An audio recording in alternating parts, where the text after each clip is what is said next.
Good morning, friends and family of my Harlem Portraits. Thank you for joining us for a new episode of this show that wants to shed a light of the importance of the contribution of African American in this country to the building of this country. We want to shed a light on Black excellence in every field, in business, in science, in the arts, in theater, in every field. And this is why we have with us today the excellent in person, Mr. Woodie King Jr., who is the founder of the new Federal Theater in New York. And I'm glad to be here. I'm just, I've done a lot of shows, and but this is the one that the first one I've done since we announced our 50th anniversary coming up in October 2020, and we're going to be honoring some pioneers: Epatha Murkison, Felicia Richard, Denzel Washington, in October 2020. And I want your listeners to be the first to know that we are here. Thank you so much. This is wonderful to have this opening in this way with a wonderful news, 50 years 50 of years. productions. Yes. And I know that you've done more than 200 productions in this 50 years. Whoa. More than 350 Oh my God. productions. 350 productions. And we have workshops in writing, workshops in beginning acting and advanced acting. We have 3 workshops, and we've been conducting those workshops about 45 years. People come into the city from historic Black colleges, from, in the 70s, African American people would come into New York, and there was no place for them, and we were the place to come. New Federal, Negro Ensemble Company, and New Lafayette Theater, New Heritage, Black Spectrum, Billie Holiday. We were the place to come. They had no other place. They were not going to get work per se, but we provided that. That was so all the young aspiring actors, directors, playwrights, they had a home in your theater and in those theaters that you suggested. Yes. You are not a native New Yorker, right? You come from Alabama, but you managed to come here and do all this. How did you do that? No, I my family migrated from Alabama in 1947, 48, and went into Detroit, Michigan. And I did 95% of my schooling from the, I think, the second grade or third grade in Detroit, Michigan. I came to New York in 1964 after I graduated college. And I was here, and I went to another college, then I went to another college, and all the time working in the American theater. But I was working in theater in Detroit. I founded a theater in Detroit called Concept East, producing unit for new playwrights, and wrote letters to all the legends in New York. Nobody answered me, but I wrote them anyway. To get them to come and play in your theater? No, just to get them to acknowledge who we were, that we existed, I imagine you were the only Black-owned theater in Detroit at the time. Yes, we were. We were the only Black-owned theater. But it was no unions and no professional connections at all. And so 11 of us got together, put up $100 and opened a bar, hauled seats and put them in, and built the Concept East Theater. It reminds me of when I was a little girl, that I was staying at my grandmother during the summer in September, and because she lives in the countryside and I'm scared of spiders, I would never go out. So I had to find a way to entertain myself, and I started writing plays. and then I invited the children from the neighborhood. I set up the stage. I distributed the parts, and that's what we did. And I was about 10, 11 years old. Whoa. So I am back now. When I interview you, when I go and see beautiful plays that you do, or other playwrights or directors do, I'm going back to my first love, theater. So thank you for 10 that. years old, you know, that's starting early. Oh, yeah. Yeah, that's starting early. No, but now it is so departmentalized. You know, a conservatory for actors, for designers, for directors. It's so departmentalized that you can't get all three of them unless, let's say you're 10 years old and you want to act in this play. And the next one you may want to do costumes. And the next one you may want to design lights. They don't exist anymore. So at your time you were able to change from one job to the next according to what you felt like doing at the time or what they needed, and now it's too Departmentalized, yes. and that's because of unions? Yes, because of unions, because back then I owned the theater. Now I own the theater, I do what I want to do. Exactly. But do you have the problem when if you want to hire someone who is in the union for wardrobe, for example, and you want to hire them for something else, you cannot do that? No, you can't do that. All right. So it's become a little more complicated. It's then. more complicated. And they're trained in costumes. So you wouldn't hire them as an actor. Even though, you know, because in New York, for every one actor that comes in and audition, there are maybe 1,000 are trying to get into audition. Oh, wow. Okay, let's talk a little bit of the the amazing pieces of theater and plays that you did, because you started with a classic, what has become a classical for colored girls who have considered suicide, then the rainbow is not enough. You produced that on Broadway. At the New Federal Theater. At the New Federal Theater. And I teamed up with Joseph Papp and moved it to the Shakespeare Festival. And Joseph Papp teamed up with the Schubert Organization, and both of us produced it on Broadway. Okay. Now, I produced it in London. I produced it in Australia.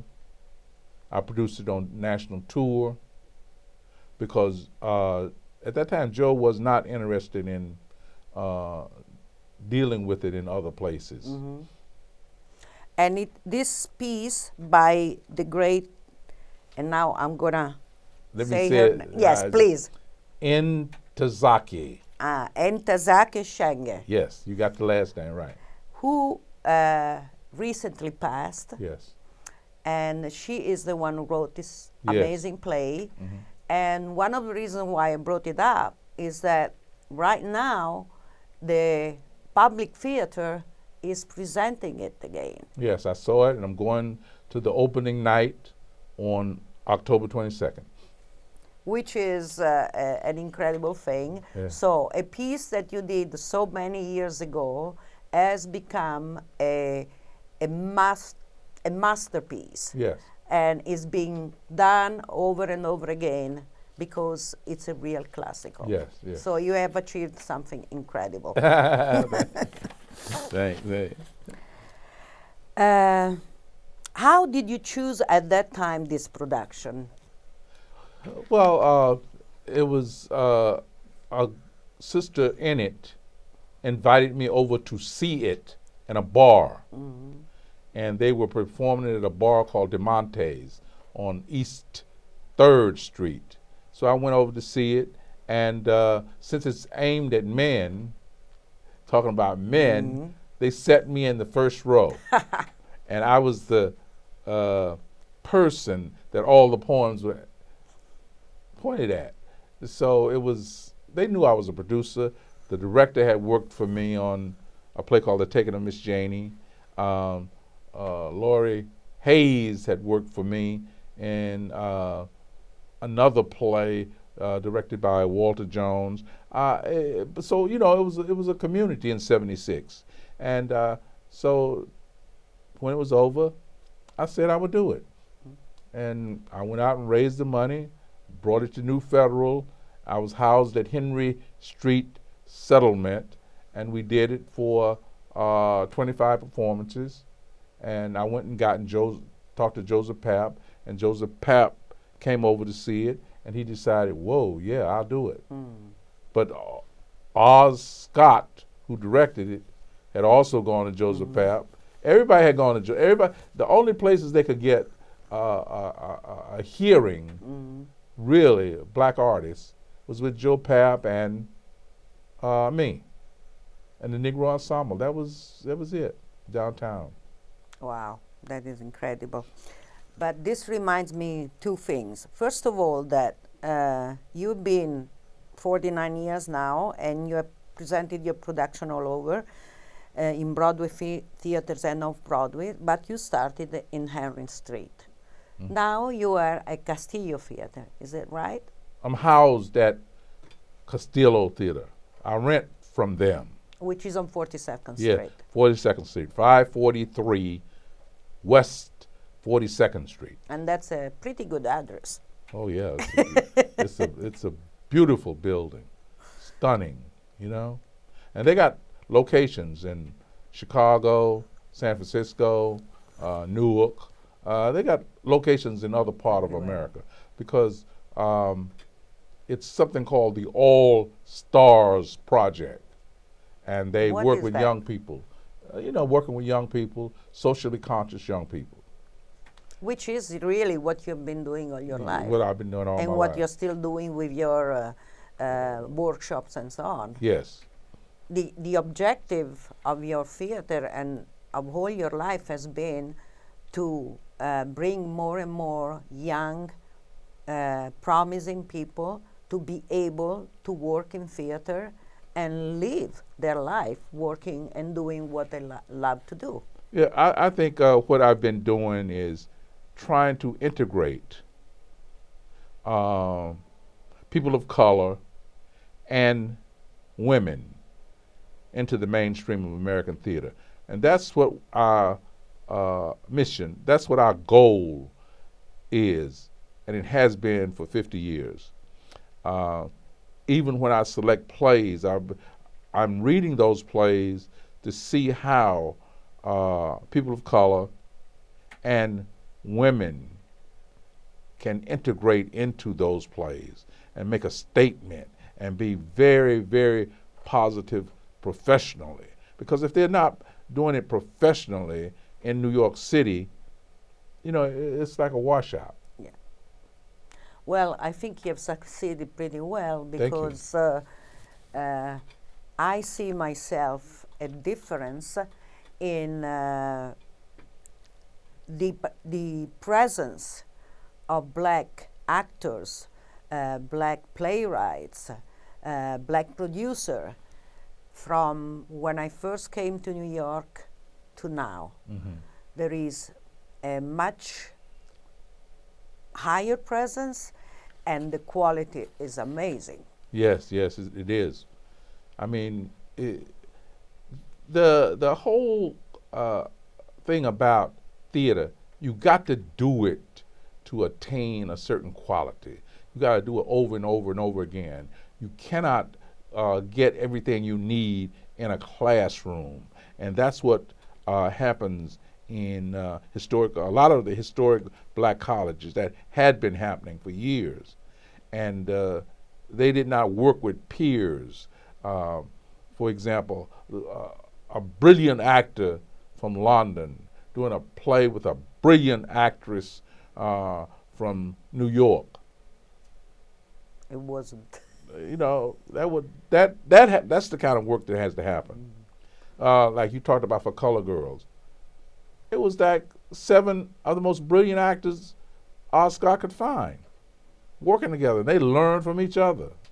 And when it was done on Broadway, Trezana Beverly won a Tony Award. Fantastic. you know, and she was, quote, a community-based actress. You know, but now you gotta understand, before that, I had done Black Girl by Miss J.E. Franklin, Gloria Edwards. It was made into a movie directed by Ozzie Davis. Ozzie Davis. Yeah, I had done The Taking of Miss Janie by Ed Bullins. My God. Denzel Washington, When Chickens Come Home to Roost. Where he played Malcolm X. Where he played Malcolm X. You know, it's like these people, suddenly they say, my God, Denzel worked in the community? Yes, because he ain't no place else to work. And Denzel started with you, right? Yes, yes. Denzel started me. David Henry Hwang, who wrote M. Butterfly, wrote a play called The Dance and the Railroad. The actor who was in it was John Lone. John Lone went on to do some of the best work I've seen in the American film. The Last Emperor, Oh, wow. Chinatown, you know, about, not the one with Jack Nicholson, but another one, yeah. Yes. But these actors was just brilliant. They just didn't have a place to work. They didn't have a place to show what they could do. What years are you talking about right now? If you want me to tell you, J.E. Franklin, 1972, with Black Girl. Ed Bullins, The Taking of Miss Janie, which won a Drama Critics Circle Award as the best play of the year. That was 1974. Ron Milner's What the Wine Cellars Buy, moved from our theater to Lincoln Center, 1974-75. And then on tour for 18 months, longer than any other play up until that time. At the time. And then for Color Girls, in 1976. You know, it's a... You are a pioneer. I hope so. You definitely are. And I know that being a pioneer and having a theater from the financial point of view is pretty difficult. So tell me, how do you do to get funds to be able to produce your plays? Well, we're funded partially by the City of New York. We're funded partially, but not our classes, New York State Council on the Arts, and private individual donors.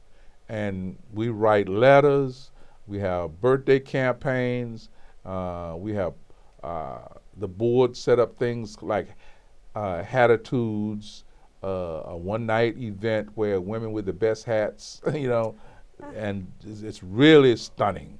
And then a poetry slam that Dr. Akanke put together, women doing poetry. It is amazing. Those are the fundraisers. And I have a great, great board of directors. Wonderful. Tell me some names of the board of directors. Oh, well, Cliff Frazier. Oh, yeah. Jim DeJong, probably know Yes. him. Elizabeth Van Dyke. Deborah McGee. Reverend Akanke, McLean. You have a roster of incredible people. Incredible in your- people, yeah. Wonderful. We talked about Denzel and so on, but he's just one of the many incredible actors that came out of New Federal Theater.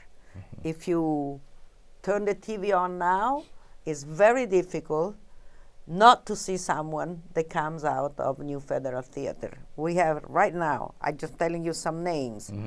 Also for the people non-American, Chadwick Boseman, Yes. Morgan Freeman, Yes. Denzel Washington, Yes. Debbie Allen, Yes. Felicia Rashad, Dick Anthony Lee Williams, Williams. Samuel L. Jackson, Lawrence Fishburne, Robert Downey Jr. I Yes. mean, how many? Tell me some anecdotes about them, something that you remember particularly, something that has struck you in a Well, special way?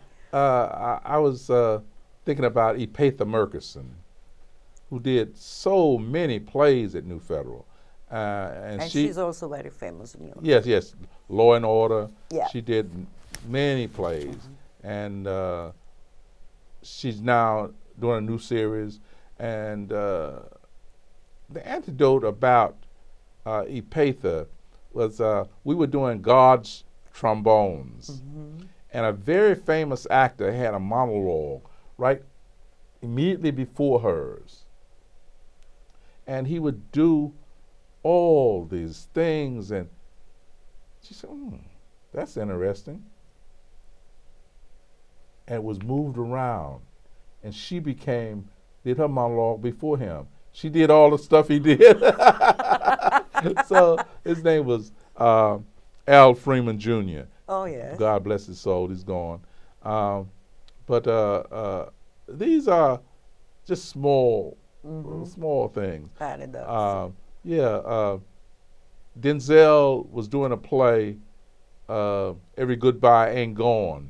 He and Epatha, and he had to lift her up, and she whispered a little too loudly, "Don't grunt when you lift me up." Oh man, those funny incidents. When Denzel walked in to the theater When Chickens Come Home to Roost, he looked so much like Malcolm X. And he had the Malcolm walk. He had the hat. Yes, he does. The hat, everything. The audience grasps. Oh my God. It was like amazing, And when Dick Anthony Williams was in What the Wine Cellars Buy by Ron Milner, you would swear, people swore he was a hustler or a pimp. And this was a guy who had graduated from Chicago State, because he was tall and thin, and he went on to have a fabulous career in motion pictures, playing all those kind of gangster guys. He died in 2014. But those are the kind of incidents, That you remember. Yeah. And I could always relate to people who had a tremendous amount of experience and those who had no experience. Roscoe Orman, Sesame Street. Oh, yes. He could play one of the most villainous characters in the world, and you would like him. I don't know how he did it. He could convince you he was the nicest guy in the world. Just some actors have it, Yeah. I hope that's what you mean. And you discovered all of them. They all work at New Federal Theater. Well, you had the hint. Yes. And I worked for years to get Roscoe Orman to recreate his work at New Federal. He was an original member of the New Lafayette Theater, And we met him at last year at Elko, I think. Yes. I want to talk a little bit about the awards you received. I'm not going to mention them all because there are too many. Yes. But there is one that in specific describes you best, and is actually two. One, the 2014 Theater Legend Awards, which was bestowed by the Atlanta Black Theater Festival. And then the other recognition in 2017, a feature-length documentary about you has been made, which is called King of Stage, the story of legendary theater producer Woodie King Jr. It had its premiere screening in the Dwyer Cultural Center in Harlem. It's been produced in partnership by, and tell me how this has been, how that happened. Okay, well, Junie Smith came to me, and Glenn Turman and Debbie Allen, who we all work together, and said, man, Junie wants to do a documentary film on you. And Junie had been asking me to do this film for about 2 years. But when Glenn came to me, and Debbie Allen came, and Nima Barnett, I said, wow. You couldn't say no anymore. You couldn't say no anymore. They Especially, made you an offer you couldn't refuse. no. Glenn, I directed Glenn, I produced a version of Raisin in the Sun, and Glenn was the little boy in the original. Oh my. And he played the head of the household when he was grown. Brilliant. So, and he was in Ron Miller's play, Who's Got His Own, back in my beginnings as a producer. And so they did that, and that's how it came to be. And they shot from early morning until late at night. And then it took them about 3 or 4 months to put all the stuff together. That's and it? And where they got it from, you know, I'm looking at it, how did they get this? How did they get pictures of my mother? Wow. My family. Me in different places in the world. And you didn't know that. I didn't even remember those places in the world. Wow. But that's a documentary filmmaker. That's Junie Smith. And Junie Smith is a wonderful documentarian. Thank you. Thank you, Junie Smith, Yeah. for what you did. Because it's an incredible, incredible documentary that whoever that hasn't seen it should see it. It's been having public screening throughout 2018 and 2019, and now it can be Yeah, it can be gotten in DVD, right? Yeah, it can be gotten at Walmart. It can be gotten, you know, on Amazon. You know, it's available. It's available. All you gotta Perfect. do is, you know. So go and get it. Yeah. Unfortunately, when conversation is so interesting, the time goes by so quickly. So we are at the end of our show. I wanted. You said that there is a show that you're gonna present on October 29th at 7 p.m. And I know your show might come later, but I just want your audience to know it's a part of our reading series, and it's on Miles Davis. Miles Davis, another legend. Yes. A legend preparing and producing another legend. Yes. Thank you so much for giving us your time and for being with us. And thank you for listening and coming with us. Thank you, and I see you next time. Thank you, Maria.